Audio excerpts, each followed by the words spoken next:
જય સ્વામિનારાયણ. કેમ છો બધા? મજામાં છો? વેલકમ ટુ જ્યોતિષ શ્લોક. ચાલો ઠાકોરજીના દર્શન કરી લ્યો આજે. જય સ્વામિનારાયણ. જય સ્વામિનારાયણ દયાળુ એકાદશીના જય સ્વામિનારાયણ. જય સ્વામિનારાયણ ભગવાન. જય સ્વામિનારાયણ તુલસીજી. જય સ્વામિનારાયણ તુલસીજી. કેમ છો તમે બધા? મજામાં છો ને?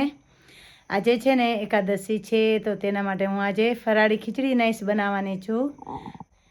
ચાલો, આજે છે ને એકાદશી છે, તો મોરૈયાની ખીચડી બનવાની છે, તો તેની રેસીપી તમે એન્ડ સુધી જોજો. જેને પણ સબસ્ક્રાઈબ નથી કર્યું એ પણ કરી દેજો. Thank you. મોરૈયાની ખીચડી બનાવું છું, તેના માટે છે ને મોરૈયા પલાળી દીધો.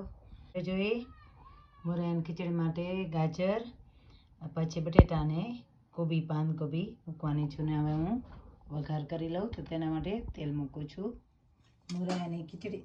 મોરૈયાની ખીચડી માટે છે ને તેલ મૂક્યું.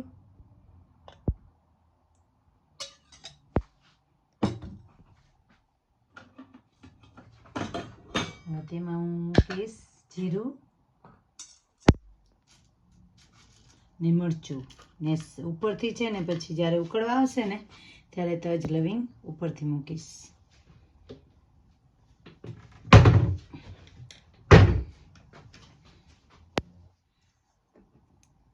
તેલ થઈ ગયું છે. હવે જીરું, મરચું, લીમડો, કાળા મરી,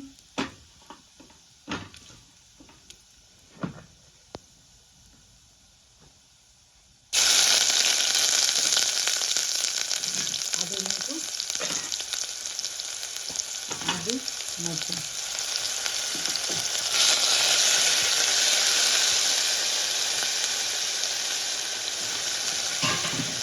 ઢાંકી દેવાનું.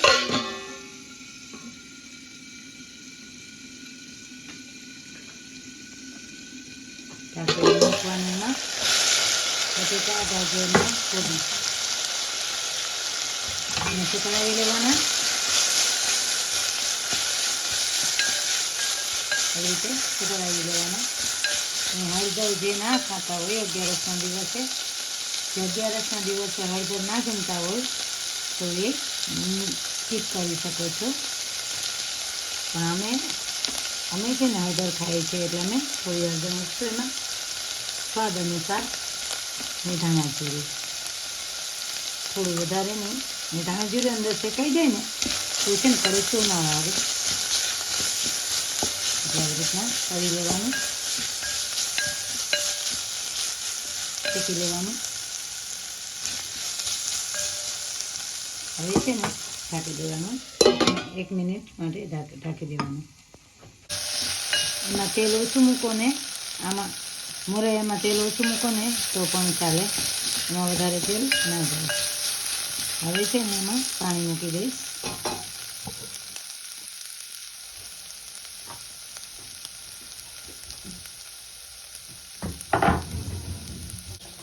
હવે પાણી મૂકી દેવાનું.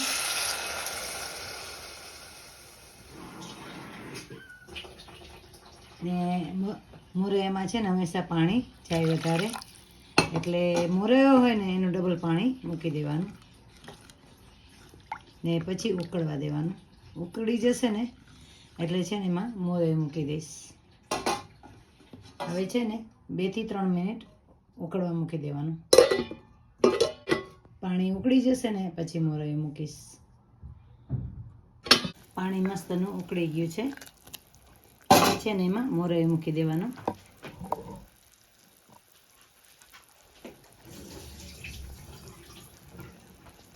પાણી ઉકળી ગયું. હવે મોરૈયું મૂકી દેવાનું.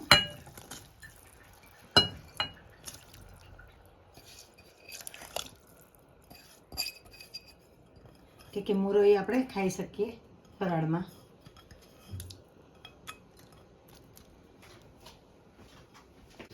હવે છે ને ઢાંકી દેવાનું. ને પછી છે ને એમાં મગફળીનો એટલે કે માંડવીનો ભૂકો મૂકી દેવાનો. માંડવી એટલે કે જુગું. આપણે સ્વાલીમાં જુગું કહીએ, ને ઇન્ડિયામાં મગફળી કહે, ગુજરાતમાં ને સૌરાષ્ટ્રમાં એને માંડવી કહે.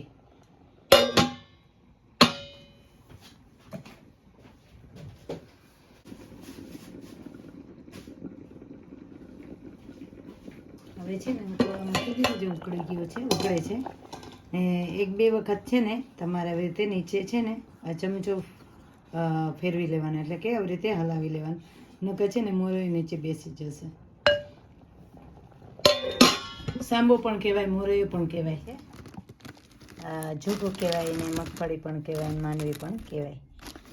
હવે છે ને હું આને થોડા દળી લઈશ શેકીને, પછી હું મારા શું કહેવાય માંડવીની ખીચડીમાં, એટલે કે સોરી મોરૈયાની ખીચડીમાં હું આ જૂઠું મૂકીશ, એટલે કે માંડવી મૂકીશ. બહુ મસ્ત છે, એટલા મસ્ત છે, સ્વાદિષ્ટ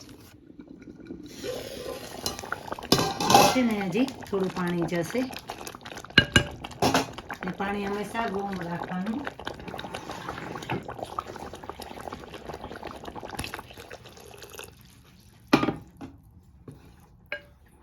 ઘણા બધા ઢીલી ખાય, ઘણા બધા છે ને એમને આપણે શું કહેવાય થોડી થીક રાખે.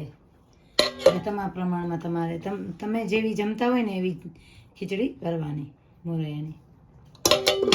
હવે છે ને એમાં હું માંડવી મૂકીશ, એટલે કે મગફળીનો ભૂકો મૂકીશ. હવે છે ને હજી છે ને મને મોરે કાચો લાગે, જો હજી ચડ્યો નથી. સે દાણા છે ને છૂટા પડી જશે, આ દાણા છે ને એના એકદમ છે ને ખુલી જશે, એટલે કે શું કે ખુલી જાય ને. હજી ચડ્યા નથી, તમને ખબર પડશે હજી ચડ્યા નથી. હજી ચડવા દઈશ થોડી વાર.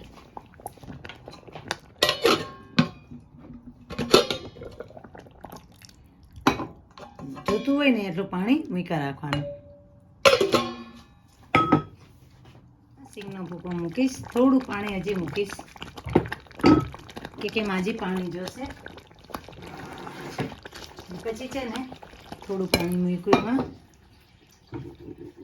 કે મને છે ને થોડી ઢીલી જોઈએ, કે હજી સિંગનો ભૂકો આવશે ને એટલા માટે હજી થોડું પાણી જશે.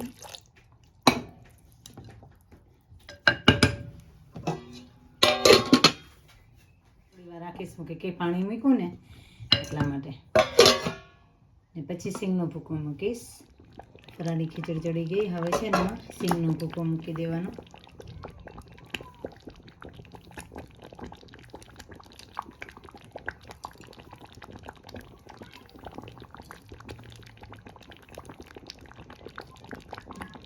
હવે છે ને આવી રીતે ઢાંકી દેવાનું.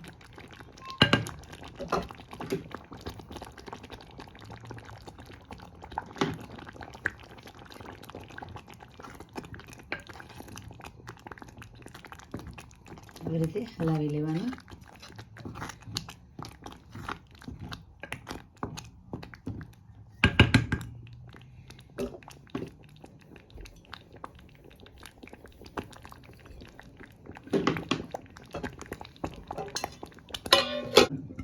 લેમન અથવા છાશ નાખવી તો તમે નાખી શકો છો, પણ હું હજી હમણાં નહીં નાખું, પછી નાખીશ થોડી વાર રહીને.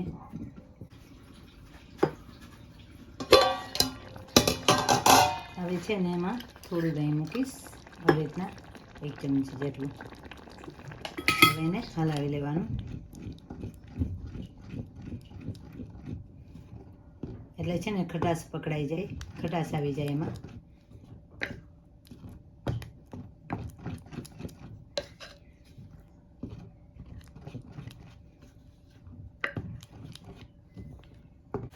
દહીં છે ને મિક્સ થઈ જશે, એટલે આવી રીતે હલાવવાનું થોડી વાર, એટલે શું દહીં પાકી જાય. હવે પાણી મૂકી દેવાનું.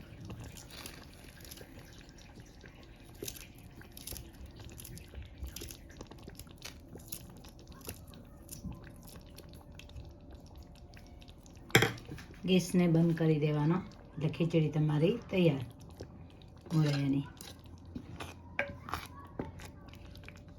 મસ્ત ઘાટી ખીચડી થઈ ગઈ છે. પ્લીઝ સબસ્ક્રાઈબ ને like my YouTube channel. Thank you so much. Bye bye.